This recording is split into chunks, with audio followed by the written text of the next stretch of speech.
तो hello friends, कैसे हैं आप सभी लोग। मेरा नाम है सूर्या और आप लोग देख रहे हैं SRVZ क्लासेस में। आप सभी का SRVZ क्लासेस में स्वागत है।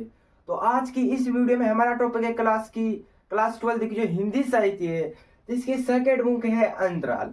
अंतराल का अध्याय नंबर है 1, जो कि सूरदास की झोपड़ी है।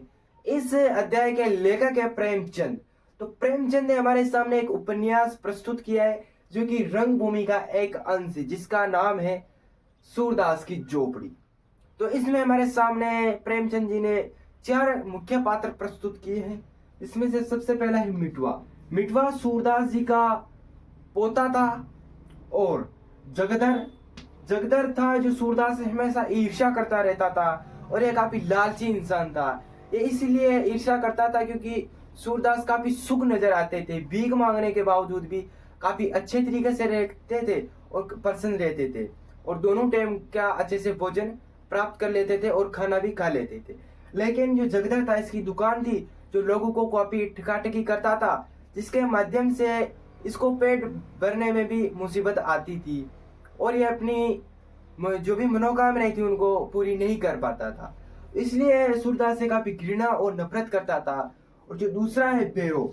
जो बेरो है, जो उसकी पत्नी थी सुबह की, उसको बहुत मारता था। इसी कारण सुबह की क्या करती थी, सूरदास की झोपड़ी में जाकर छुप जाती थी।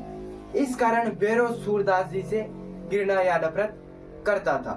तो इसी तरह ये 4 मुख्य पात्र थे जिनका हमने थोड़ा सा परिचय देख लिया है। तो चलो अध्याय शुरू करते हैं। अब देखते हैं क्या कहा गया है इस उपन्यास में। तो दरअसल होता है क्या है, बेरो अपनी पत्नी सुभागी को मार रहा था। तो वह हर बार की तरह सुभागी क्या करती थी, सूरदास की झोपड़ी में जाकर छुप जाती थी। तो इस बार भी बेरो की मार से बचने के लिए सूरदास की झोपड़ी में जाकर छुप जाती है, और बेरो उसको मारने के लिए भी सूरदास की झोपड़ी में आ जाता है। जब बेरो अपनी पत्नी सुभागी को मार रहा था, तब बीच में ही सूरदास उस पर हस्तक्षेप कर देते हैं। इससे उसको काफी नाराजगी एहसास हुई उस बेरो को, और पूरे ही गांव में चर्चा होने, उसकी बेइज्जती हो गई थी बेरो की। तो इसलिए वह उससे क्रोधित होकर सूरदास से उसने ठान लिया था कि अब मैं किसी ना किसी कारण सूरदास को किसी ना किसी गलती का एहसास दिलाऊंगा। तो अगले दिन उसने ठान लिया था कि मैं अब सूरदास की झोपड़ी में आग लगाऊंगा। तो इसी तरह वह अपनी पूरी प्लानिंग के साथ सूरदास की झोपड़ी में आग लगाने के लिए चला जाता है। और जो सूरदास ने जो रुपये इकट्ठे कर रखे थे भीख मांग मांग कर, 500 रुपये, वह अपनी झोपड़ी के कोने में किसी थैली में टके हुए थे। तो उन पैसों को बेरो लेकर झोपड़ी में आग लगाकर चला जाता है। और आग लगाने के बाद होता क्या है, थैली की खोज में जुट जाता है सूरदास, क्योंकि जो आग लग चुकी थी। तो सभी लोग इकट्ठे हुए और वह झोपड़ी में आग को बुझाने लग गए। आग बुझने के बाद जल्द ही सुबह सूरदास उस थैली की खोज करने लगते हैं, क्योंकि वो अंधे थे तो हाथों से टटोलने लगे।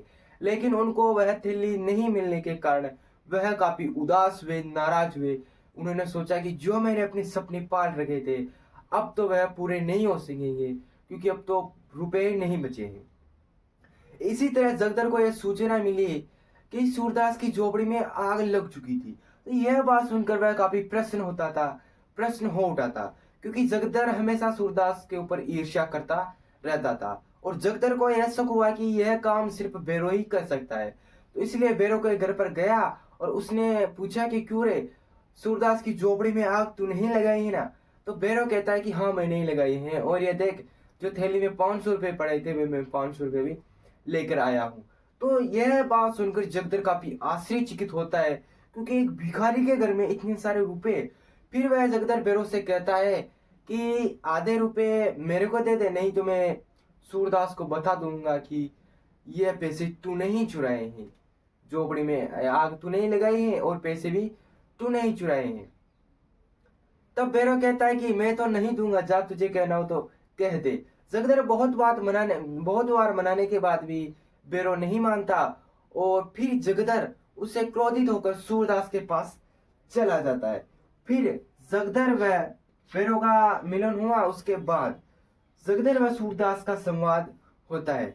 जब जगदर सूरदास से मिलता है तो जगदर कहता है कि तुम क्या ढूंढ रहे हो, वह कहता है कि नहीं नहीं, मैं तो कुछ नहीं ढूंढ रहा, मुझे पता है कि तुम कुछ ना कुछ ढूंढ रहे हो। जो तुम्हारे पास 500 रुपये पड़े थे वह सब तो भैरव ले गया, और तुम्हारी झोपड़ी पर भी आग उसने लगाए हैं। सूरदास उस बात को छुपाने के लिए कहते हैं कि नहीं भाई, मैं तो एक भिखारी हूँ, मेरे पास 500 रुपये कहाँ से आएगा। वह कहता है कि नहीं नहीं, मुझे पता है तुम्हारे पास 500 रुपये थे और उन पैसों को चुरा कर भैरव ले गया है। उसी तरह सुभागी का आगमन होता है और यह बात सुनकर सुभागी को काफी दुख होता है। वह कहता है कि सूरदास की झोपड़ी में आग मेरे ही कारण लगी है, इसकी दोषी तो मैं ही हूँ। अब चाहे मेरे को भैरव कितना ही मारे, इन पैसों को जो रुपए थे उनको मैं कैसे न कैसे कर कर लेकर आऊंगी ही सही, चाहे मेरे को भैरव कितना ही मारे। तो इसी तरह जब सूरदास बैठे हुए थे इस बारे में सोच रहे थे, तब उधर से उनका जो पोता था स्कूल से रोता हुआ आता है। जो उनका पोता था रोता हुआ आता है और कहता है कि सूरदास उनसे अपने पोते से कहते हैं कि तुम क्यों रो रहे हो। फिर वह कहता है कि मैं खेल में हार गया हूँ।